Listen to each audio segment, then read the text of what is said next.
tout de suite. Voilà. Excusez-moi pour ce petit problème technique.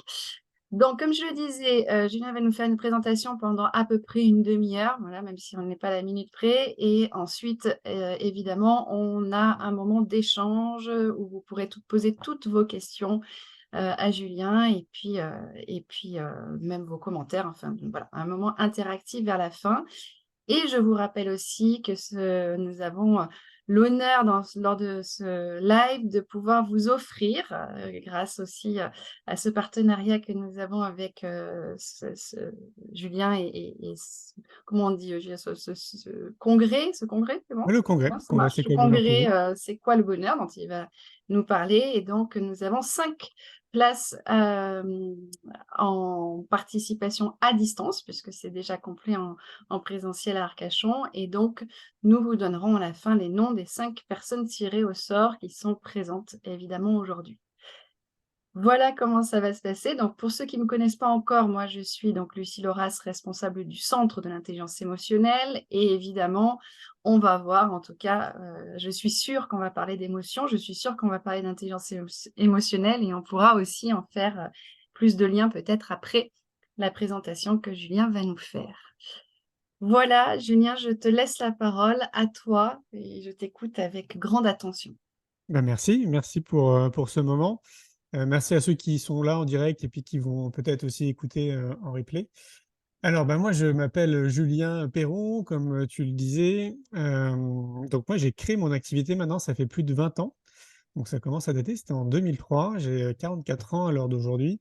Donc j'avais, oui, je devais avoir 23 ans, entre 23 et 24 ans à l'époque. Pour remonter un peu en arrière, donc avant cette création d'entreprise, je trouve intéressant de comprendre, un peu mon parcours, mais de manière très synthétique. En tout cas, les étapes qui me semblent vraiment essentielles.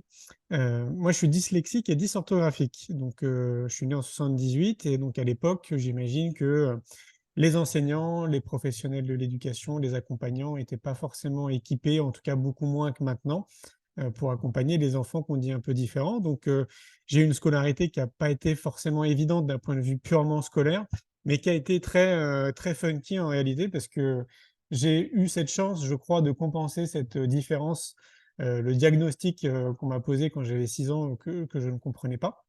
Je crois que j'ai eu cette chance de le transformer et de devenir un peu le clown, de la classe globalement, jusqu'au bac et donc j'ai plutôt un souvenir, même si c'était compliqué, du point de vue des études, de bien me marrer en réalité en cours parce que je venais pour rejoindre mes potes et pour passer de bons moments. Mais j'ai perdu beaucoup confiance en moi pendant cette période. J'avais vraiment le sentiment, d'être nul, de servir à rien, ouais, c'était très compliqué, dans ma tête, et j'ai eu cette chance, une nouvelle chance qui a fait que j'ai pu compenser cette perte de confiance en découvrant le kung-fu par l'intermédiaire de mon frère. J'avais 12 ans à l'époque et le kung-fu, ça a été, ma deuxième école que j'ai appelée, l'école de la vie quelque part parce que ça m'a redonné confiance en moi. J'avais d'un coup, un adulte, qui croyait en moi, qui misait sur moi, et qui m'a tiré vers le haut, hein, très clairement et qui m'a amené enfin moi je pense qu'il m'a vraiment amené à être champion de France en 99. C'est en grande partie, grâce à lui. Après j'ai été aussi, champion de France d'Île-de-France. Mais du coup, j'ai retrouvé cette confiance que j'avais perdue à l'école et ça a équilibré un peu les choses. Et donc, je me suis retrouvé à essayer de faire, comme je peux, de jongler entre toute cette partie, scolaire, qui était compliquée, ce côté où je m'amusais bien à l'école et ce côté où je découvrais, toute une partie de moi que je connaissais pas, c'est-à-dire, mon corps, mon esprit, je me sentais aussi au fil du temps de plus en plus aligné avec, qui je suis profondément.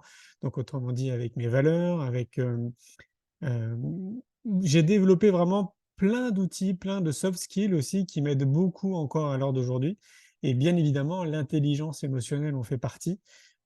Comprendre mes émotions aussi en fait partie et ça le kung-fu ça a été vraiment un bel outil quelque part qui m'a amené sur l'ensemble de cette compréhension, mais pas que.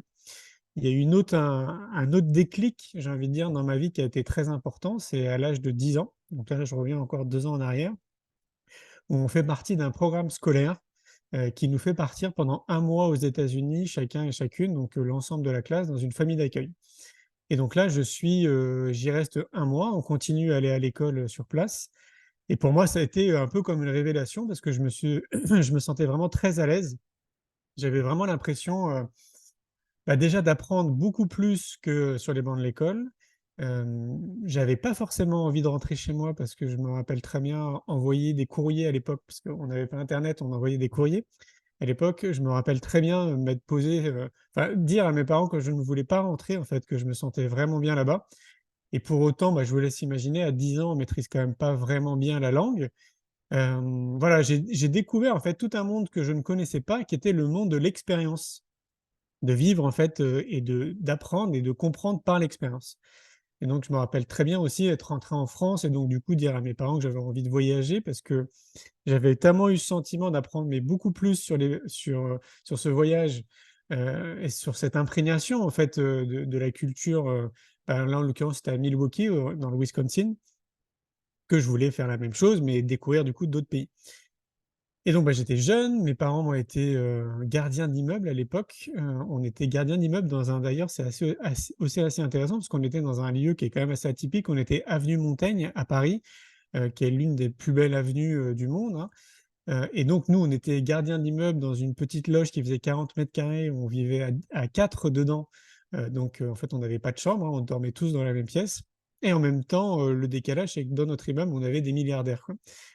Et donc, je reviens, j'aide mes parents à faire le ménage, à sortir les poubelles, à distribuer le courrier, pendant de nombreuses années. Et en fait, pendant toutes ces années, moi, je vais mettre, de l'argent de côté, ce qui me donne un petit peu d'étrenne pour, faire mon premier voyage, seul au sac à dos vers l'âge de 18-19 ans, où je vais partir en Égypte et qui a été du coup un autre déclic aussi dans ma vie qui m'a amené à conscientiser et à observer le monde sous un autre angle que ce qu'on pouvait nous apprendre à l'école. En parallèle de ça, j'étais en contact avec, la rue aussi parce que j'ai fait 14 ans de skateboard. Donc ça a été aussi une autre école de la vie où là, j'ai appris aussi d'autres choses, à faire des choix, des rencontres, à rencontrer vraiment beaucoup de monde, parfois très intéressant, parfois, pas forcément plus que ça. Et c'était aussi une période où je lisais beaucoup. J'étais très souvent alors, comme j'avais pas vraiment d'argent, j'étais très souvent assis, à Virgin sur les Champs-Élysées, dans les rayons, en train de lire des bouquins. Pour essayer j'ai envie de dire, de développer mon esprit critique et de voir en fait si je ne rêvais pas dans mon fort intérieur en me disant qu'il y avait d'autres réalités que ce qu'on nous apprenait à l'école, en tout cas d'autres façons de percevoir en fait ce qu'on nous disait. Et puis j'avais toute une série de questionnements auxquels mes parents, et l'école ne pouvaient pas forcément répondre. Et donc du coup, j'ai retrouvé, beaucoup de réponses et ça m'a aidé aussi beaucoup, les lectures. Et surtout en tant que dyslexique et dysorthographique, ma mère me poussait vraiment à lire parce que, bah, bien évidemment, c'était pas évident.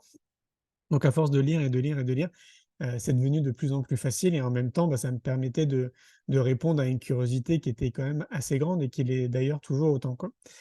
Et donc si je mets, tout bout à bout, le côté dyslexique, la découverte par les voyages, la découverte du kung-fu et donc du coup, bah, j'ai envie de dire de mon corps, hein, de mon corps et de mon esprit, cette philosophie aussi que m'a amené les arts martiaux. La rencontre, toutes ces rencontres que j'ai pu faire dans la rue, dans les voyages, les lectures. Je me rappelle d'ailleurs une lecture aussi très marquante qui était en 95, qui s'appelle «La prophétie des Andes», qui est un livre vraiment qui m'a marqué, qui m'a conforté dans ce que je pensais, dans ce que je disais à l'époque. Et donc tout cumulé, a fait qu'en 2003, je crée mon entreprise, dans une chambre de bonne de 10 carrés au 6e étage à Paris, sans ascenseur, c'est très important. À une époque de ma vie où je sortais, j'avais été un peu plus de 6 mois SDF, donc sans domicile, en plein hiver, dans Paris. C'était une période de ma vie qui a été, extrêmement compliquée, mais en même temps, porteuse de sens, de découverte encore de moi. Vous allez voir en fait que ce cheminement vers soi, cette quête de mieux se comprendre, de devenir, la meilleure version de soi-même, en réalité pour moi elle a commencé, dès l'âge de 10 ans avec ce voyage et elle continue bien évidemment encore aujourd'hui et donc cette période de ma vie où j'ai été sans domicile a été, très constructive.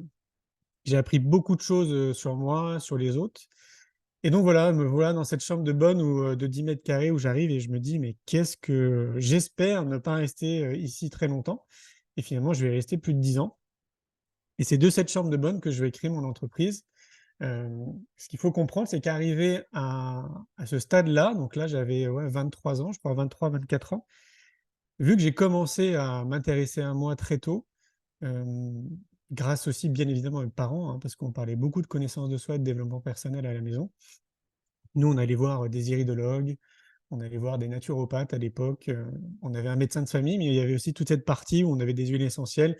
C'était surtout ma mère, hein, qui s'intéressait à tout ça. Elle tirait des cartes, on faisait des thèmes astrologiques, enfin, voilà, je baigne en fait dans cet univers quand même qu'on appelle, la connaissance de soi et le développement personnel depuis que je suis gamin. Et donc, j'avais cette chance, arrivé à 23 ans, en fait, de bien me connaître et d'avoir développé aussi plein de soft skills, qu'on développe pas à l'école encore aujourd'hui, hein, d'ailleurs, enfin, un peu plus maintenant, mais pas du tout, à l'époque.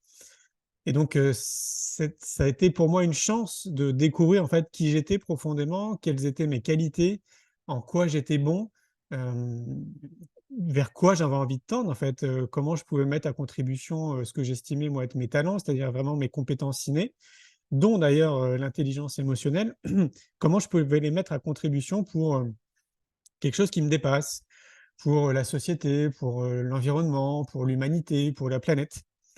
Et donc, bah, à l'époque, je faisais un BTS action commerciale en alternance, donc comprendre que j'étais, 1 semaine à l'école et 1 semaine dans le monde de l'entreprise. Dans cette entreprise, justement, en alternance, j'ai découvert mes talents, on va dire, professionnels. J'ai vu, en fait, que j'avais une facilité pour fédérer des gens autour de moi, que, la communication, le marketing, c'était assez simple pour moi. J'ai vu que, bah, oui, en fait, de manière très pragmatique, l'entreprise pour laquelle je travaillais à l'époque se développait quand même, plutôt bien. Le chiffre d'affaires que je réalisais, tous les ans, donc j'y suis resté après par la suite, hein, j'y suis resté 5 ans, je crois.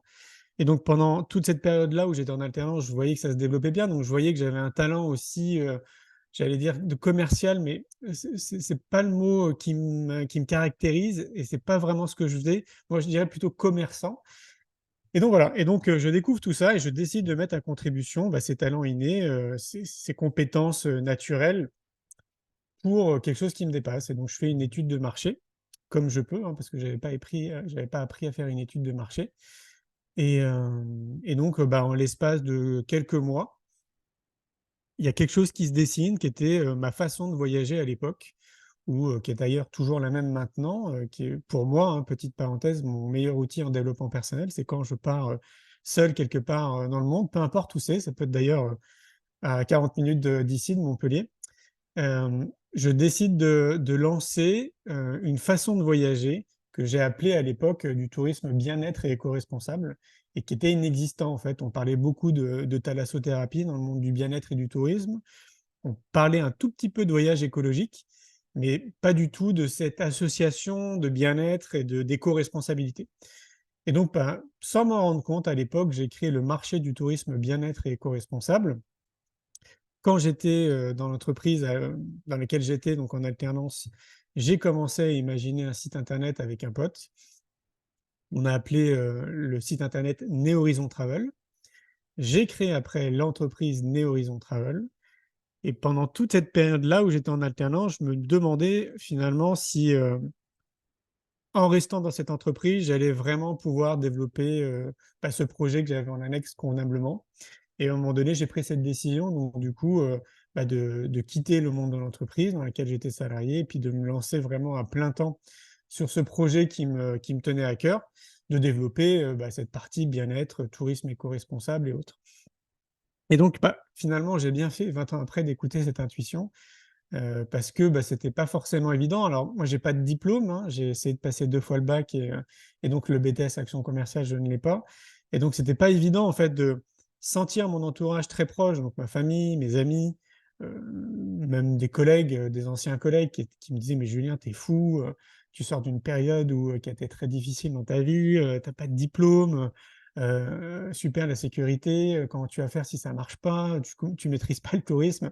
Enfin, toutes les inquiétudes au final, hein, les peurs des autres, qui fait que si j'étais pas bien ancré et bien centré avec moi, donc bah, toutes ces compétences finalement que j'ai développées, à apprendre à me connaître, donc là, on est vraiment dans le domaine de la connaissance de soi.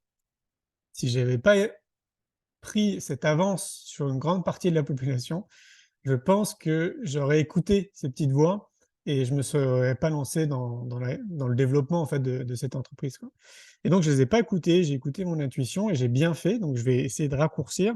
J'ai bien fait d'écouter mon intuition parce que du coup, l'entreprise a commencé à décoller, pas tout de suite, ça a mis, quasiment 3-4 ans avant que ça commence à décoller. Et donc bien évidemment, pendant toute cette période, et ben, l'entourage, toujours les mêmes, hein, la famille, les amis, les proches, me disaient: «Bah, écoute Julien, tu arrives pas à te payer un salaire, tu es sûr que ça va marcher? Regarde, le chômage et tout machin». Donc non, moi je leur disais: «Écoutez, ça va marcher, misez sur moi». Et puis, bah, voilà, ça au bout de 4 ans, ça a commencé tout doucement à décoller, c'était pas suffisant. J'étais bien sûr, toujours dans ma chambre de bonne de 10 m². Et là, bah, j'ai commencé à me dire: «Bah, écoute, en fait, moi seul, avec le peu de finances que je peux avoir, je vais pas réussir à aller bien plus loin.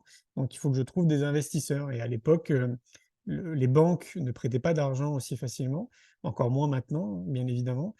Et donc du coup, je me suis rapproché de business angels, d'investisseurs, un monde évidemment que je ne connaissais pas, que j'ai découvert au fil du temps, pour aller chercher des investisseurs privés, en fait, pour qu'ils puissent m'aider à développer ce projet qui était, un projet très novateur à l'époque. Et ça a mis du temps, là encore, hein, ça a mis 7-8 mois avant de trouver quelques investisseurs que j'ai choisis. Je voulais absolument des investisseurs qui soient vraiment centrés avec qui je suis, avec mes valeurs. Et puis, bah, finalement, j'en ai trouvé quelques-uns. En tout cas, c'était pas des grosses sommes, mais ça m'a permis de sortir de ma chambre de bonne, d'intégrer une pépinière d'entreprise et donc de pouvoir employer, je crois à l'époque, 4 stagiaires. Ouais, 3 ou 4 stagiaires. Et donc du coup, c'est à partir de là que l'entreprise a vraiment commencé à se développer, pour me rendre compte très rapidement que le monde du tourisme ne me plaisait pas. Et donc à l'époque, avec l'équipe, on a commencé à réfléchir à un autre modèle. On a créé l'agence de communication Néo Bien-être, qui m'a amené après par la suite à faire beaucoup de choses et qui m'amène notamment à discuter avec vous aujourd'hui. Pendant toute cette période, donc là, j'ai plus la date en tête, mais c'était, 3-4 ans après, donc peut-être vers 2008-2009, on crée cette agence Néo Bien-être. Et là, ça m'a amené sur des chemins de traverse auxquels j'avais pas pensé. Mais là encore, je reviens à la connaissance de soi. En fait, tout ce que j'ai fait et tout ce que je fais encore aujourd'hui, hein, est très connecté à mon intuition. Donc je suis très sensible et très à l'écoute de mon intuition. Pour ce faire, bien évidemment, j'ai mis en place j'allais dire des outils, mais plutôt une habitude de vie qui me permet d'être bien dans mon corps et d'être bien dans ma tête tous les jours. Autrement dit, je me fais passer en priorité avant tout le reste, donc avant, ma chérie, mon entreprise, avant tout, en fait, je suis ma priorité. Parce que je pars du principe que si moi je suis bien, si je suis vraiment bien dans ma tête et dans mon corps, a priori tout le reste, que ce soit dans ma vie personnelle et professionnelle, sera aussi, très éclairée et éclairante. Donc voilà, donc me voilà, lancé, à développer l'agence Néo Bien-être et à devenir, au fil du temps, réalisateur, et notamment producteur de films. Je vous rappelle, hein, que je n'ai pas de diplôme, hein, comme quoi vous allez voir, on peut faire quand même des choses qui sont assez dingues quand on est animé par la joie et quand on a envie de se sentir utile, en fait, et d'apporter une pierre positive dans notre société. Je pense que c'est vraiment valable pour tout le monde. Le côté donner du sens à sa vie, se sentir utile pour quelque chose qui nous dépasse et sentir, en fait, qu'on participe à une éclosion positive, dans notre société. Donc je deviens réalisateur et producteur de films. Je réalise mon premier film, qui s'appelle «C'est quoi le bonheur pour vous?» en 2017. Enfin, il sort en 2017, je commence à le réaliser en 2013. On pourra peut-être en parler après dans notre échange. Ouais, j'ai suivi vraiment purement une intuition, hein, purement une intuition qui m'a amené à réaliser ce film. Et ce qui est dingue, c'est que maintenant il y a 2 millions de personnes qui ont vu le film. La première année quand il est sorti, donc de 2017 à 2018, j'ai été dans plus de 300 salles de cinéma, toutes complètes, pour, discuter en fait avec les gens après le film, pour débattre après le film autour du bonheur. Ça a été vraiment une période de ma vie assez extraordinaire. J'étais sur un petit nuage de bonheur là, c'était fou. J'étais, dans plein de pays aussi pour, toujours en tournée bien évidemment pour, bah, débattre après le film. Ça m'a donné envie de réaliser un deuxième film, parce que j'ai vu l'impact que pouvait avoir un film en termes de transmission de messages. Moi, souvent, quand on me demande de me présenter, je dis que je suis un jardinier parce que j'aime beaucoup l'idée de semer des graines comme ça autour de soi. Et un film, bah, très clairement, nous permet de semer beaucoup, beaucoup, beaucoup de graines quand ça fonctionne, forcément. Et donc là, j'avais la preuve avec ce film que c'était colossal. En 2-3 ans, il y avait déjà 1 million de spectateurs qui avaient vu le film. Donc, il y avait un autre sujet pour moi qui était très important au-delà du domaine de la connaissance de soi et du bonheur, c'est le monde de l'éducation. Parce que je pars du principe que tout part de l'éducation et que si tout part de l'éducation, alors tout part de la connaissance de soi. Et donc là, j'ai eu l'envie de réaliser un deuxième film que j'ai appelé «L'école de la vie, une génération pour tout changer». qui est sorti en décembre 2019 et qui a été freiné. En fait, on avait déjà toute une tournée qui était organisée en France et dans plein de pays et qui a été stoppée par ces périodes de confinement qu'on a tous connues à partir de mars 2020 ici en France. Et là, on commence à le relancer tout doucement. Donc, quasiment 2-3 fois par mois, je vais débattre dans des salles de cinéma en France pour, autour du film L'école de la vie, une génération pour tout changer. De fil en aiguille, C'est quoi le bonheur pour vous? M'a amené à réfléchir aussi, davantage à comment je pouvais semer beaucoup plus de graines autour de cette question pour moi qui est fondamentale, hein. C'est quoi le bonheur pour vous? Et donc ça nous a amené à devenir, créateurs et distributeurs de jeux. On a créé un jeu de cartes qui s'appelle, C'est quoi le bonheur pour vous? Qui est distribué maintenant à plus de 15 000 exemplaires. Ça nous amène à créer un podcast aussi qu'on a appelé le podcast, C'est quoi le bonheur pour vous? Donc là, je crois qu'on a déjà publié une centaine d'interviews que je réalise et que j'ai réalisées. Donc que ce soit pour le film C'est quoi le bonheur pour vous? Où là, j'ai interviewé un peu plus de 1 500 personnes dans 25 pays pendant 4 ans et que ce soit là, en fait, ces dernières années où je donne beaucoup de live, donc en direct, sur YouTube et sur Facebook, et que je transforme après en audio pour le podcast, C'est quoi le bonheur pour vous? Et puis, là, récemment, depuis le 1er juin, je suis devenu auteur, contre toute attente. J'avais pas imaginé un jour, devenir auteur parce que, comme je vous l'ai dit, je suis dyslexique et dysorthographique, donc ça rentre pas du tout dans notre prisme, de un jour se mettre à écrire et d'écrire un livre. Et voilà, ce livre est sorti le 1er juin, il s'appelle «C'est quoi le bonheur pour vous? En chemin vers soi». Et en tout cas, c'est le premier volet parce qu'il y a un deuxième livre que je suis en train de terminer maintenant, qui sortira en octobre 2024, qui est complémentaire avec celui-là et qui, lui, s'appelle «C'est quoi le bonheur pour vous? En quête de sens». Et donc dans ce premier livre, «C'est quoi le bonheur pour vous? En chemin vers soi», je vous livre mes 34 dernières années, de cheminement vers moi, de cheminement autour de la connaissance de soi et du développement personnel, hein, très clairement, pour, vous montrer, en fait, et vous éclairer sur, ce que j'appelle moi les fondamentaux qu'on a complètement oubliés tellement ils sont évidents et qui me permettent et qui permettent en réalité à n'importe qui, justement, comme je vous le disais, d'être bien dans notre corps et d'être bien dans notre tête déjà dans notre vie de tous les jours. Et c'est ce qui me plaît moi en fait dans ce que je vous dis dans ce livre, c'est que c'est pas une recette miracle, loin de là. Par contre, c'est des bases que chacun doit appliquer avec qui il est, avec sa vie personnelle, hein, qu'il soit marié, avec des enfants, célibataire, en couple, peu importe, par rapport à son propre rythme, par rapport à son entreprise, s'il a une entreprise ou s'il est salarié dans une boîte. Enfin, vraiment, c'est très dépendant d'un individu à un autre et c'est à appliquer en fonction de soi. Par contre, je vous garantis vraiment que si vous l'appliquez donc en fonction de qui vous êtes, avec vos talents, vos compétences et tout ce que je viens de vous dire, je suis vraiment convaincu que ça changera beaucoup de choses dans votre quotidien parce que moi, je peux le mesurer maintenant et c'est ce que je vous disais, j'ai cette chance d'avoir commencé à l'âge de 10 ans et donc j'ai pu voir en fait, ce qui fonctionne pas. C'est un peu comme si, il y avait une randonnée dans les Pyrénées par exemple, qui est très connue et c'est comme si moi j'avais fait cette randonnée, 34 fois par exemple, que je la connais vraiment très bien et je sais que dans chaque étape de cette randonnée, il va se passer des choses et ces choses-là vont être très différentes d'un individu à un autre, mais elles vont se passer. Quoi qu'il arrive, elles vont se passer. Et donc c'est ça pour moi qui était important dans ce livre, c'était de vous livrer vraiment les fondamentaux et de revenir à l'essentiel. Et donc je parle d'alimentation, de sport, de sommeil, de nature, d'exercice, de relaxation, de voyage, qui sont vraiment les fondamentaux. Voilà, donc c'est un livre qui fait 250 pages. Je vous invite beaucoup à passer à l'action. Je vous donne plein de triptyques, beaucoup d'outils aussi à mettre en pratique, de votre côté et surtout, cheminer, vers vous-même, à votre rythme, là où vous en êtes.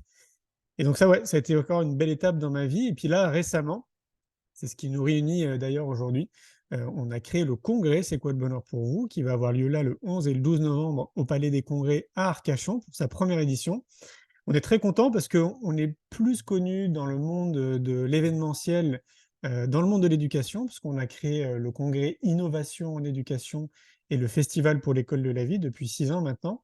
Le festival lui attire 15 000 personnes à Montpellier et le congrès Innovation en éducation, ça dépend des salles dans lesquelles on se trouve en France, parce qu'on aime bien changer de ville, donc on peut considérer que c'est entre 600 et 1 000 professionnels, comprendre des enseignants, des professeurs d'école et des professionnels dans le monde de l'éducation qui viennent s'abreuver, de conférences, d'exposants, qui leur apportent un nouveau regard et d'autres outils en fait, pour les accompagner et les éclairer au mieux dans leur métier. Donc on est plus connu par rapport à ces événements et on avait envie, avec mes équipes, de créer un événement qui soit vraiment purement dédié au monde de la connaissance de soi. Et puis un jour dans le train, en discutant avec une collègue, c'est elle qui a eu cette idée, elle me dit: «Mais écoute Julien, mais pourquoi on fait pas en fait le congrès C'est quoi le bonheur pour vous?»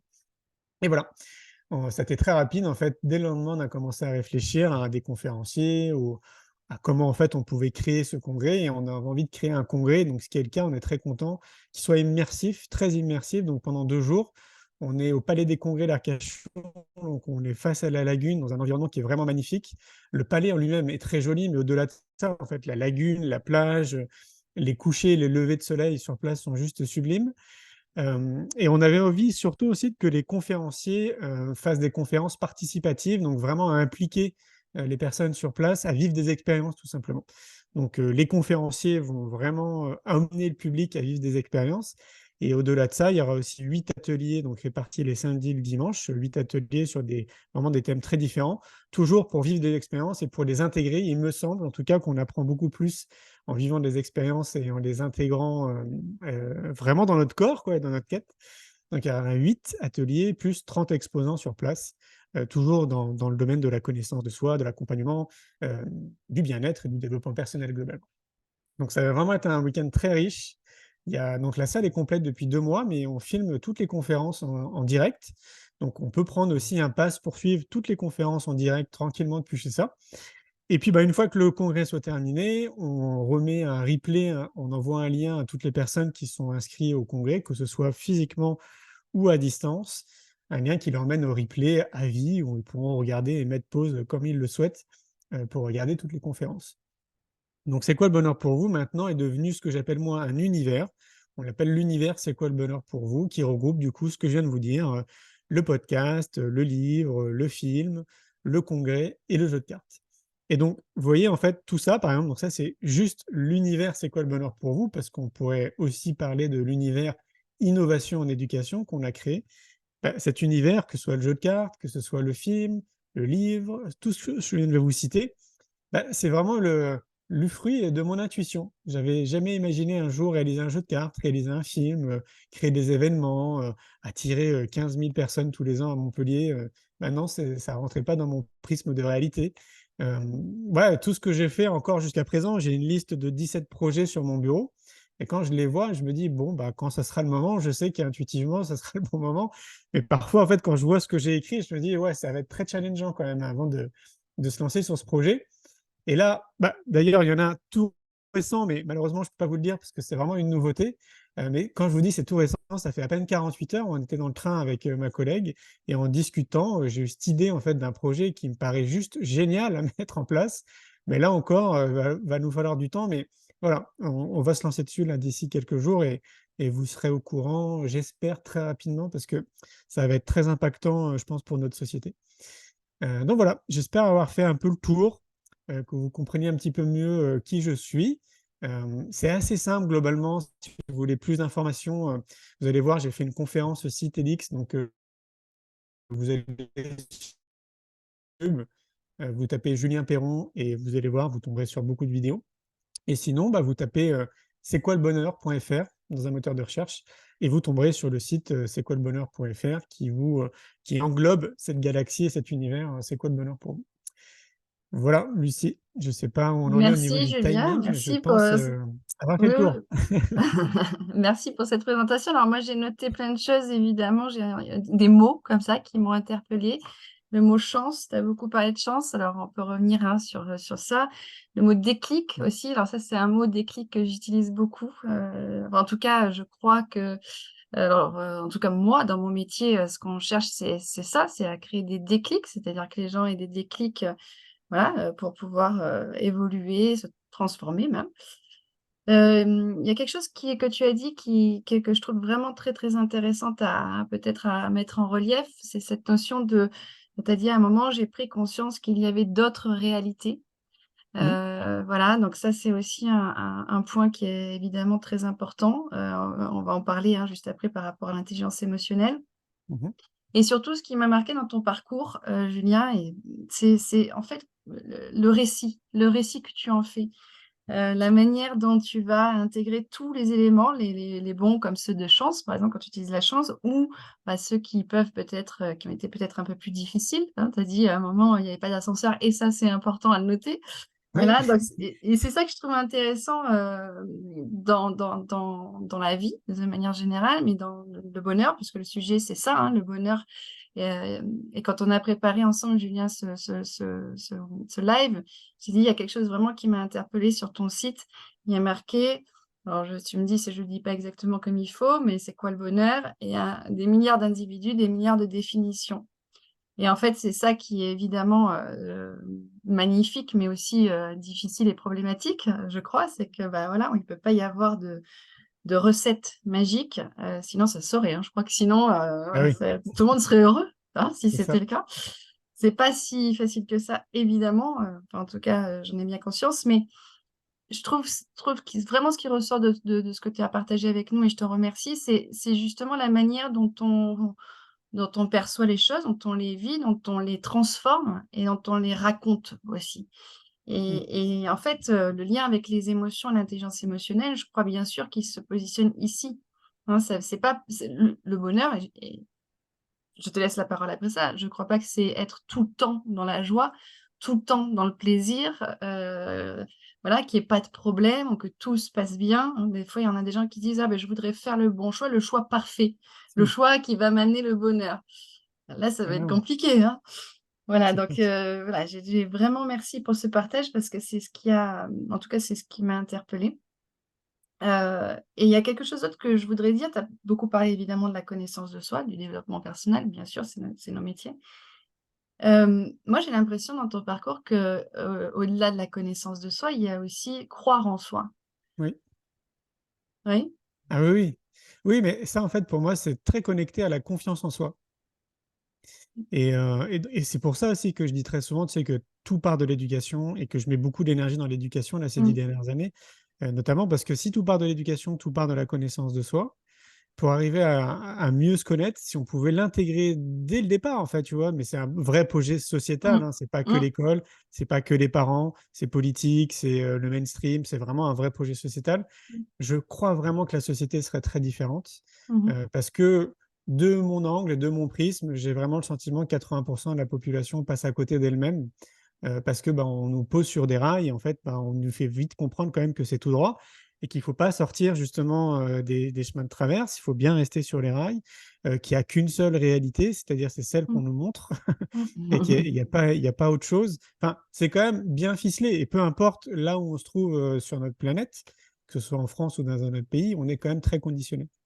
Donc oui, la confiance en soi, comme je le disais, moi je l'avais perdue de manière, scolaire, mais retrouvée grâce au kung-fu. Et puis Mmh. après, bah, la vie m'a montré en fait que j'ai rencontré d'autres personnes qui avaient gagné cette confiance en eux aussi très jeunes. Et une fois que tu l'as gagnée, cette confiance, franchement, elle te suit, mais vraiment toute ta vie, quoi. Il faut vraiment qu'il y ait un événement très, très marquant, très difficile plus tard en tant qu'adulte pour que tu puisses perdre cette confiance. C'est comme Mmh. si dès que tu l'as acquis, après c'est acquis en fait. Mmh. Et c'est sûr que oui, ça aide énormément, oui, plus tard en fait dans ta vie personnelle et professionnelle, mais pas que. Comme tu le disais, en fait, il y a pas de recette magique. C'est pas juste parce que tu as confiance en toi que donc du coup tu vas réussir, et je le mets entre guillemets, parce qu'il faudrait donner une définition à c'est quoi réussir sa vie. Donc, c'est pas parce que tu vois, tu as confiance que tu vas réussir ta vie et perso et pro, mais c'est quand même un des ingrédients, j'ai envie de dire, s'il y avait une ingrédient d'une soupe, bah, c'est un des ingrédients qui me semble vraiment important, quoi. Mmh. Après, le reste, moi j'en parle dans mon livre «C'est quoi le bonheur pour vous?». Je peux faire une petite parenthèse, c'est vraiment ce qui nous manque là encore, parce qu'on nous a pas appris, par exemple, à bien manger, tu vois? On mange parce qu'on a faim pour se remplir. On nous a pas appris en fait que l'alimentation, c'était avant tout, pour que ça nous maintienne en bonne santé, que ça nous apporte de l'énergie et de la vitalité. Et là, pour ce faire, bah, on est tous différents au niveau de l'alimentation, donc c'est à chacun de se positionner comme un chercheur et de voir en fait, bah, ce qui lui apporte en fait de l'énergie et de la vitalité. Mmh. Mais ça, tu sais, rien que par rapport à l'alimentation, vu qu'on nous l'a pas appris, il y a des stats qui disent qu'il faut à peu près 7 ans pour quelqu'un qui est motivé, pour se déconditionner de tout ce qu'on lui a appris au niveau de l'alimentation et pour retrouver une alimentation qui le correspond vraiment à lui, tu vois? Vraiment à titre Mmh. personnel. Et on sait maintenant, merci les neurosciences et les scientifiques, il y a un vrai pont entre les émotions et ce qu'on mange. Mmh. Maintenant, c'est prouvé aussi scientifiquement. Donc, tu vois, rien que ça qui est quand même le bon sens de tous les jours, parce qu'on mange tous les jours, bah, tout ça, en fait, on l'a oublié. Et moi, je dis très souvent, bah, il faut pas se flageller parce qu'en fait, on nous l'a pas appris, quoi. Et Mmh. donc, c'est pour ça que pour moi, c'est une base qui nous concerne tous, parce qu'on bah, on mange tous, et qu'a priori, on peut tous trouver des aliments, comme le disait Hippocrate, que ton aliment soit ton premier médicament, quelque part, quoi. Mmh. Et voilà, dans mon bouquin, je parle de l'alimentation, mais aussi du sommeil, par exemple. Je Oui. trouve qu'on n'est pas assez attentif au sommeil, et je pense que tu es aussi bien placé que moi pour le Mmh. savoir. Enfin, tu vois, toutes ces bases, tous ces fondamentaux, fait que vraiment, si tu les intègres, un peu comme une habitude de vie, au même titre que tu manges, que tu te brosses tes dents, que tu prends une douche, que tu intègres tout ça, en fait, donc le sport, l'alimentation, la relaxation, la nature, etc., dans ta vie, je peux te dire que notre société, là encore, serait complètement différente. Oui, oui, et ce qui est intéressant encore une fois, c'est ce que tu as dit, c'est vraiment de le point de départ, c'est se connaître parce que oui, tout le monde n'a pas les mêmes besoins, que ce soit d'ailleurs en termes de quantité, bah, C'est voilà, ça, tout ça. Donc c'est aussi ça, là aussi, il y a pas de recette magique et c'est pour ça que le point de départ et évidemment je suis absolument d'accord, c'est la connaissance de soi.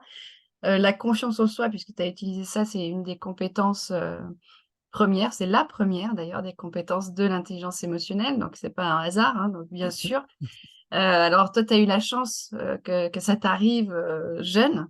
Ouais. C'est pas le cas pour tout le monde, hein, donc Mmh. c'est aussi ça qui est important. Et moi, le message que j'ai envie de transmettre là, c'est que ça se développe, hein. La Oui. confiance en soi, c'est une compétence qui se développe.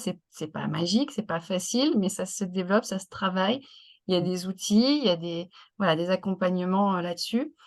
Et c'est clair que, c'est un ingrédient, de toute façon, enfin, comme toutes, hein, comme toutes les compétences, elles sont toutes importantes. Mais bon, celle-là, elle fait partie. Elle en fait partie en tout cas. En effet, c'est Ouais. un ingrédient. Ouais. Puis tu sais, je trouve que tu disais tout à l'heure que tu avais compris en filigrane que c'était aussi un peu le regard finalement que je posais en fait sur les événements de ma vie Mmh. qui ont fait Mmh. aussi que j'en suis là aujourd'hui, et c'est totalement ça. Et je pense justement que pour avoir un regard différent, sur les événements que tu vis dans ta vie, bah, la base, c'est déjà en fait d'être bien avec toi, tu vois? De prendre soin de toi en fait dans ta vie Mmh. de tous les jours. Mmh. Et moi, j'ai tellement d'outils là maintenant pour mesurer ça et pour l'observer autour de moi, que c'est d'une logique implacable, quoi. Mmh. C'est-à-dire que pour un seul et même événement qu'on pourrait considérer tragique, dur, et cetera, par exemple, la Mmh. période où j'étais SDF. Bon, bah, il y a des gens, je pense, on aurait pu la vivre de la même manière, au même moment, donc la même période, tout, et cetera, et on l'aurait pas du tout transformée de la même manière. Tout à fait. Mais Ça fait pour penser à cette histoire où, voilà, en tout cas que j'utilise souvent dans mes formations, il y a 2 jumeaux. Il y en a un d'une quarantaine d'années, on va dire comme nous. Il y en a un qui est en prison et un qui a réussi, la grande réussite, hein, telle qu'on peut l'imaginer. Et il y a un journaliste qui va s'intéresser à eux, qui va les voir et qui leur pose la même question aux 2, qui est, «Comment en es-tu arrivé là?» Voilà. Et donc celui qui est en prison, il dit: «C'est à cause de mon père» et celui qui a réussi, il dit: «C'est grâce à mon père». voilà, Voilà, donc j'aime bien cette histoire pour montrer que dans une même situation, a priori avec un même vécu, c'est bien ce qu'on en fait et la manière dont on décide finalement, de la voir et de l'interpréter et aussi de l'utiliser et d'en faire quelque chose, c'est ça. qui change. Donc ça veut pas dire que, voilà, on a plus de c'est pour ça que j'ai noté aussi le mot chance, hein, sur le mot Mmh. chance. Je suis pas sûre que tu aies eu plus de chance qu'un autre, mais en tout cas, Non, peut-être que tu as réussi à la voir, à les prendre et à les transformer en chance, en fait, c'est oui. ça. C'est très Mmh. bien que tu le soulignes parce que habituellement, j'emploie pas le mot chance, tu vois?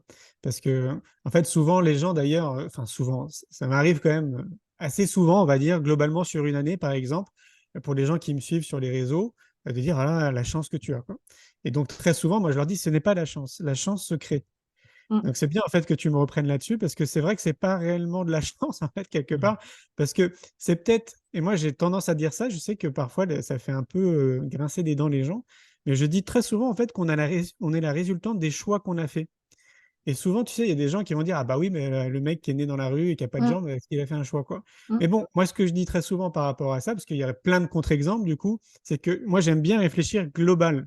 Il y aura toujours, en fait, des contre-exemples, mais si tu réfléchis global, c'est peut-être 90 des gens, oui, en fait, on fait vraiment tous des choix, sauf qu'on ne se rend pas compte que, Mmh. un choix qui peut nous paraître anodin à un moment donné de notre vie, Mmh. va être très Tout à fait. déterminant, en fait, genre 10 ans après, quoi. Mmh mh. Ouais, ouais, c'est ça, c'est vraiment le récit et je pense que ça vaut le coup. Alors moi, pendant que je termine ma phrase, n'hésitez pas à poser vos questions puisqu'on va maintenant vous donner la parole. Mais je crois en effet que c'est ça la clé, hein. Enfin, en tout cas, une des clés, c'est vraiment de se dire que systématiquement, on peut toujours s'amuser, hein. Vous voyez comme Oui, les mots que j'utilise sont importants, à réévaluer, à regarder autrement, à se dire, tiens, là, il s'est passé ça, ok, c'était pas agréable, ah, c'était pas sympa, oh, j'ai pas eu de chance, parce qu'on peut aussi se dire ces choses-là, parce que des mm, fois, voilà, on peut se dire, j'ai pas, oh, là, vraiment, j'ai pas de chance, hein, oui. mm, Et on se dire: «Beh, tiens, si je m'amusais à regarder et à évaluer la situation autrement, c'est ça, qu'est-ce que je pourrais voir de plus ou de différent?» Et ça, c'est vraiment quelque chose, qui s'apprend. C'est vraiment, c'est une technique, hein, c'est vraiment une tout à fait. technique. En tout cas, moi qui m'a été, qui a tout changé pour moi, hein, puisque tu partageais, du personnel aussi. C'est à partir du moment où vraiment j'ai intégré que finalement la manière dont je vis, je perçois et je me raconte ou je raconte aux autres, hein, d'ailleurs les Mm, situations, bah, c'est ça qui la conditionne en fait, c'est ça qui ouais. l'a créée et donc de s'amuser et le prendre comme un jeu en disant: «Tiens, je vais la raconter autrement», bah, de voir qu'en fait, cette autre version, elle existe aussi, en fait. Rien que ça habitue le cerveau à voir qu'il y a d'autres réalités, pour Tout reprendre à ton fait. terme. Et je pense que l'exercice est encore plus simple si tu prends soin de ton corps et de ton esprit. Mmh, Tu vois? Si tu fais mmh. attention à ce que tu manges, que tu as de Oui, l'activité dans physique cette, régulière. capacité, ouais. Ouais, ouais, Mmh, c'est ça, ouais, mmh. ouais. Oui et puis des fois et pour rebondir sur ce que tu dis, c'est peut-être aussi d'accepter que des fois, bah, c'est pas le bon moment, j'y arrive pas ou parce que justement je manque d'énergie ou je suis C'est ça. pas très en forme aujourd'hui, bah, c'est peut-être pas le meilleur moment pour justement faire ce job. Ouais. Exactement. C'est ce fameux lâcher prise qu'on entend très, très souvent: «Ah, c'est facile de lâcher prise».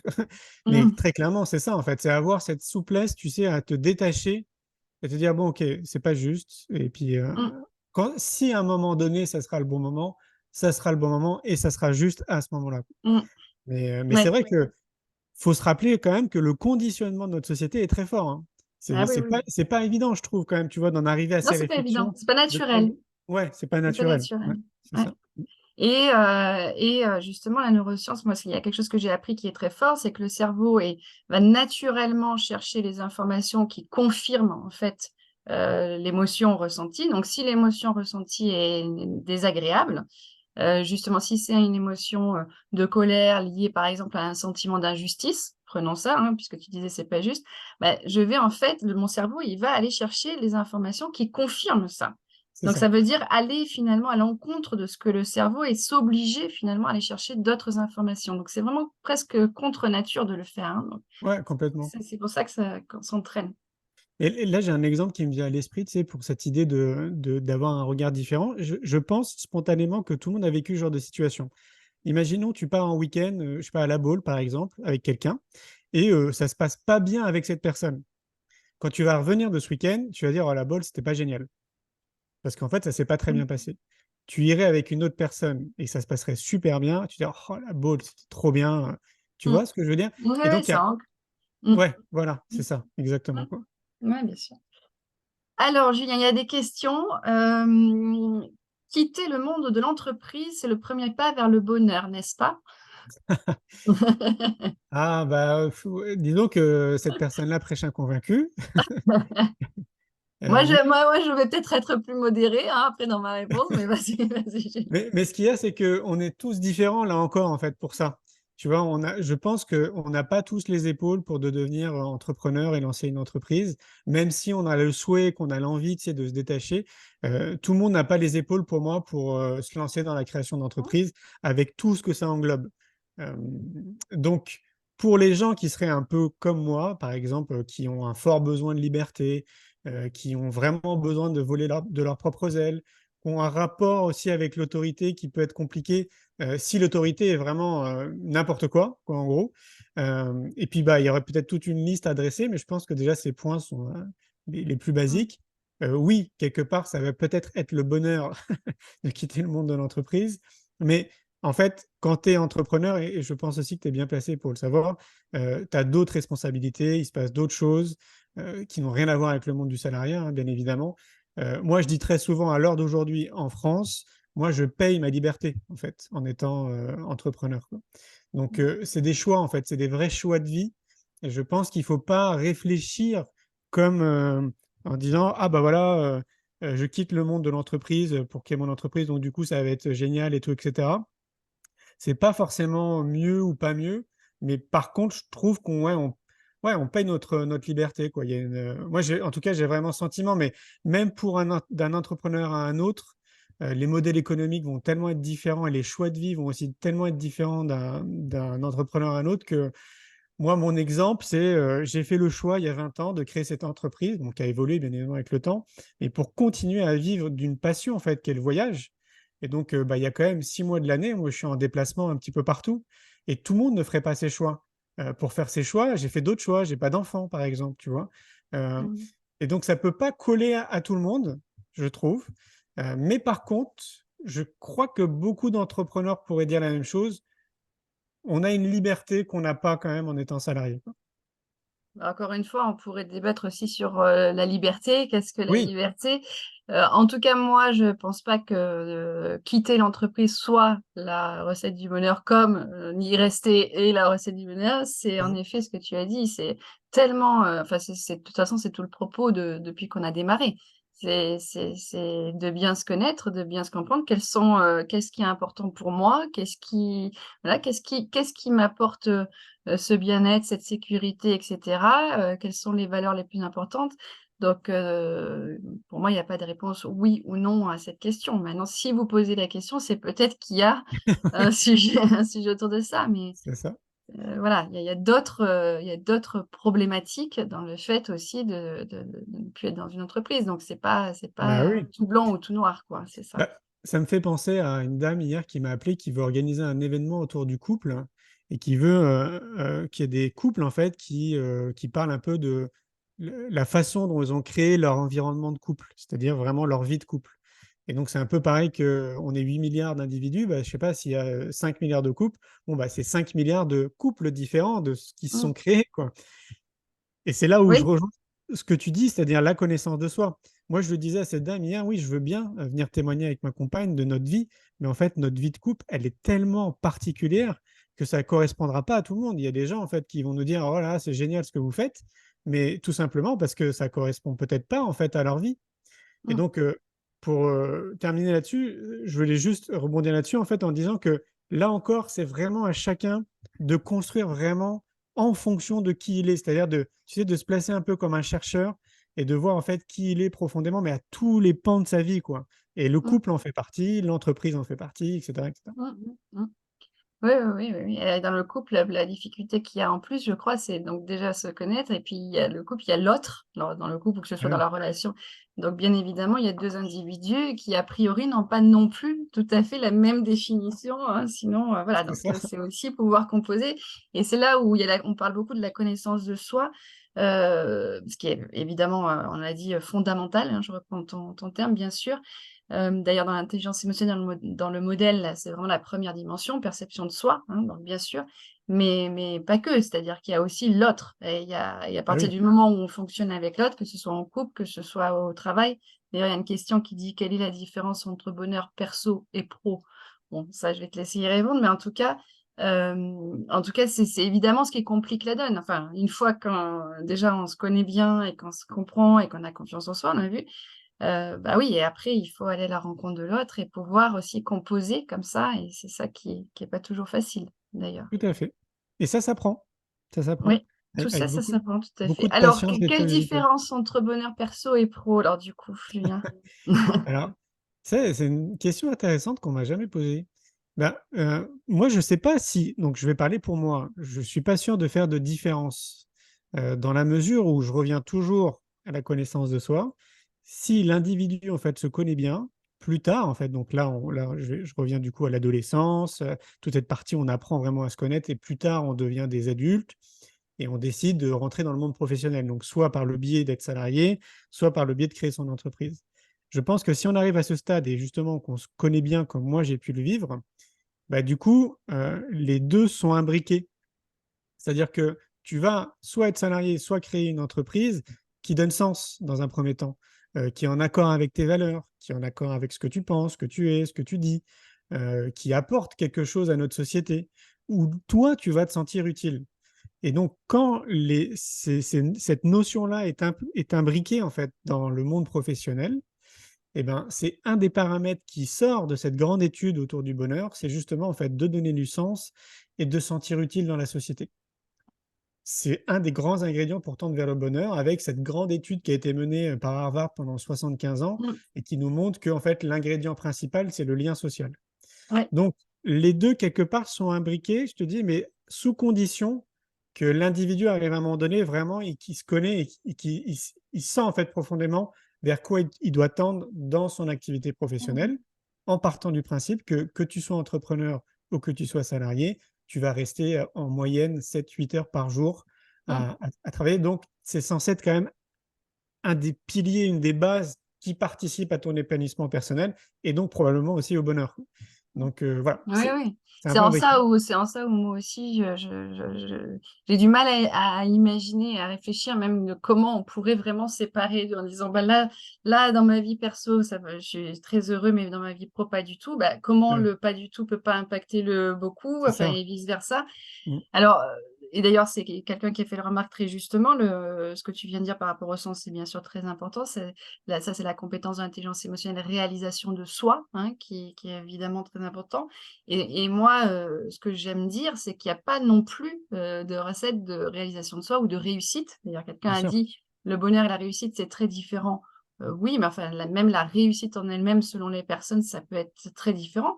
Mmh, Je dans le bien-être au travail, ça veut pas dire forcément je fais un métier où je gagne énormément d'argent, où j'ai beaucoup de responsabilités. Non, au contraire, ça peut être, bah, moi, j'ai besoin de calme et de sérénité. Donc on voit bien ou entrepreneur, voilà, en effet, je pense que c'est pas parce que tout le monde, enfin ça c'est tout le monde n'est pas bien dans ce contexte-là. ouais, Donc c'est en ça de toute façon, où voilà, c'est mais en tout cas, oui, là où je te rejoins, c'est bien sûr et c'est d'ailleurs pour ça que moi je travaille avec les professionnels. C'est que, on passe beaucoup de temps au travail, on passe beaucoup de temps avec les gens qui sont au travail, qu'on n'a pas choisis, hein, mmh, ouais, que voilà, que et donc oui, là aussi, ça se développe, ça se renforce. C'est-à-dire que si c'est pas le cas et c'est souvent pas le cas, ouais. bah, voilà, il faut comprendre pourquoi, qu'est-ce qu'il y a et je suis pas sûre que la solution, miracle, ce soit de quitter, parce que peut-être que je vais rentrer dans une nouvelle entreprise et que ce sera à nouveau pareil. Donc OK. c'est vraiment d'essayer de comprendre qu'est-ce qui me plaît, qu'est-ce qui me donne sens, qu'est-ce que je peux développer qui va me permettre de me sentir mieux? Voilà, donc Il y a des phases, pour moi, d'introspection dans notre vie, terrestre en tant qu'être humain, qui sont obligatoires et enfin, qui me semblent être obligatoires justement pour toute personne qui veut tendre vers une meilleure version d'elle-même. mmh, Et je crois que c'est vraiment important que tout à chacun, moi je parle d'ailleurs même de responsabilité citoyenne, je trouve que c'est une vraie responsabilité mmh, citoyenne de prendre soin de soi et notamment donc du coup de prendre du recul assez souvent dans l'année, à chacun de voir, le nombre de fois dont il a besoin, mais de prendre du recul sur notre vie en fait, tu vois? Sur, je sais pas si on est marié, oui. est-ce que je suis vraiment heureux d'être marié? Est-ce que j'adore mon boulot? Tu vois? De poser ces questions Et si je le suis pas, qu'est-ce que je peux faire pour l'être voilà, plus? C'est ça c'est la ça, responsabilité et c'est ça qui est important et moi j'aimerais vraiment qu'on insiste peut-être un peu là-dessus, sur cette notion de responsabilisation qui va avec, la connaissance de soi. Enfin, voilà, c'est de se dire à un moment: «OK, si ça va pas ou si ça me convient pas ou si je suis pas bien ou si la relation se passe mal, qu'est-ce que moi je peux faire c'est ça, pour, faire un pas en tout cas vers plus de bien-être?» c'est ça. Voilà et si en effet, je rentre dans un système de: «C'est injuste, l'autre est comme ci, l'autre est comme ça, c'est pas de ma faute» et tout et cetera, je crois pas que ça change la situation, en tout cas. Ah Donc non, non, c'est c'est sûr. C'est mmh, un peu ce que disait Gandhi, tu sais: «Sois le changement que tu veux voir dans le monde». mmh, C'est-à-dire mmh, qu'effectivement, si tu attends à chaque fois que c'est la faute des autres, que c'est l'extérieur, que c'est le gouvernement, que c'est les médias, que c'est tout ce que tu mmh, veux d'extérieur à toi, bon, en fait, ça sera toujours comme faut ça, rien quoi. faire. Ouais, Exactement. Alors que si toi déjà tu commences à mettre en place des premiers pas, à faire des choses en fait pour toi, pour que tu sois bien et cetera, tu verras en fait que plus en plus, toi tu vas incarner le monde que tu as envie de voir et que tu vas inspirer les gens autour de toi. mmh, Et je sais que, hein, je le sais très bien que ça peut paraître de belles paroles ce que je dis, mais vraiment croyez-moi, moi je trouve que j'incarne très bien en fait les gens qui partent de rien et qui réussissent à construire leur vie de rêve. C'est-à-dire c'est la mienne, c'est pas forcément la tienne, ni d'autres personnes qui vont m'écouter mais qu'en construisant notre vie de rêve, on peut impacter positivement notre société et se sentir utile, quoi. mmh, C'est vraiment accessible à tout le monde, mais ça part une fois de plus de la connaissance de soi et de se prendre en main, en fait, de cette mmh, responsabilité qu'on a, en fait, de se prendre en main, quoi. Mmh mh. ouais, exactement. Alors, la dernière question avant de donner les noms des gagnants, et c'est pas rien comme question. Ah, Que le bonheur est mesurable? ah, bah, il y en a qui se sont amusés à le mesurer au Bhoutan. Tu sais, eux, ils ont le PIB, le produit intérieur du bonheur. Donc Ah! ils l'ont mesuré en fait Mmh, là-bas. Mais non, c'est pas mesurable. Pour moi, c'est pas mesurable, non. Par contre, tu peux entre guillemets «le mesurer» en fait dans ton fort intérieur. Parce que comme on le disait, le bonheur, c'est le sous-titre de mon film. À l'époque, on était 7 milliards, donc c'était 7 milliards d'individus, 7 milliards de définitions. On a vraiment tous une vision très différente de ce que c'est le mmh, bonheur, mais comme on a commencé à le dire, il y a quand même des ingrédients quand même pour nous faire tendre vers du bonheur en tant qu'être humain, quoi. mmh. Et donc, moi, j'ai envie de dire que tu sens quand même intérieurement comment tu es. Tu sens en fait, tu sais si bah, je sais pas, par exemple, si tu as des maux, donc des maux physiques, bah, bien évidemment, tu vas t'en rendre compte. Si, tu te réveilles tous les matins et que tu es pas en forme tous les matins pour aller travailler, bon, bah, tu vas t'en rendre compte. Si tu manges quelque chose et bah, qui te donne la diarrhée, je sais pas, le lendemain ou le soir même, tu vas t'en rendre compte. Donc moi, je pense que quelque part, ça peut se mesurer à partir du moment où tu te sens vraiment aligné, en fait, avec qui tu es entre ce que tu dis, ce que tu fais et ce que tu penses. Et ça, c'est vraiment accessible, vraiment. Ça nécessite du temps, de l'énergie, de sortir très régulièrement de sa zone de confort, de remettre en question beaucoup de choses dans sa vie, même sa façon de penser. C'est un chemin qui peut être court, moyen ou long en fonction de chaque individu. Mais je crois que vraiment, à partir du moment où tu ressens ça, moi, c'est ce que je ressens depuis plus de 20 ans. En fait, je me sens tellement aligné avec qui je suis, ce que je dis et ce que je fais, que, ouais, quelque part, on peut dire que ça se mesure, tu vois, à ce niveau-là, quoi. Je me sens bien, en En tout fait. cas, tu le mesures Je le et je mesure comme crois ça. Ouais. et je suis sûre, Julien, tu m'arrêtes si je me trompe, que dans ces 20 ans, puisque il y a bien eu des moments où tu t'es senti triste, où tu t'es Ah, senti, mais tellement, mais voilà tellement. et Et ça, c'est encore vraiment maintenant, encore maintenant. bah, oui, oui, non, mais Ouais. bien sûr, mais alors, donc c'est ça qui est vraiment important dans cette histoire de mesure. Alors, je sais pas si on peut utiliser c'est la même question qu'on pose sur l'intelligence émotionnelle, hein, d'ailleurs. Peut-on mesurer l'intelligence émotionnelle? La réponse, elle est un peu la même, c'est-à-dire qu'il y a des signaux, les émotions, hein, c'est ça, c'est les émotions, elles sont là pour nous donner des informations.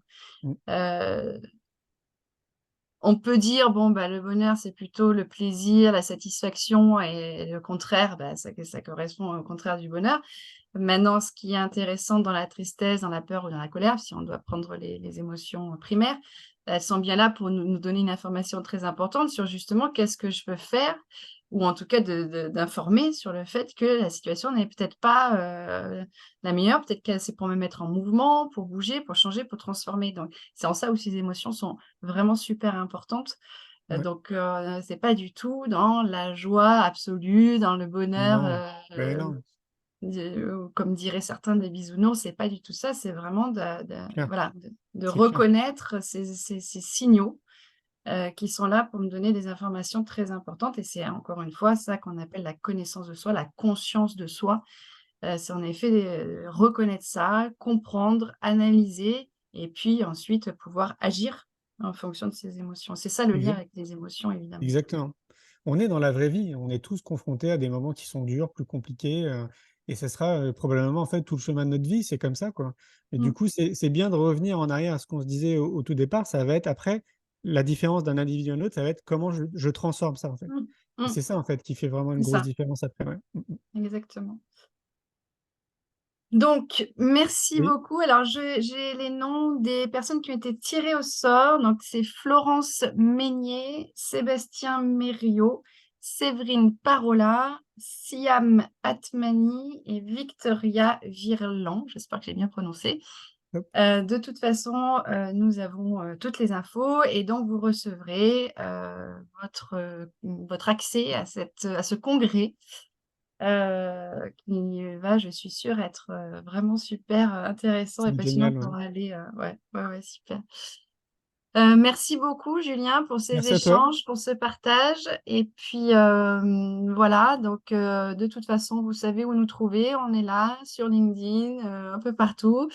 N'hésitez pas à nous contacter directement, à Julien ou à moi pour, d'autres questions si vous en avez.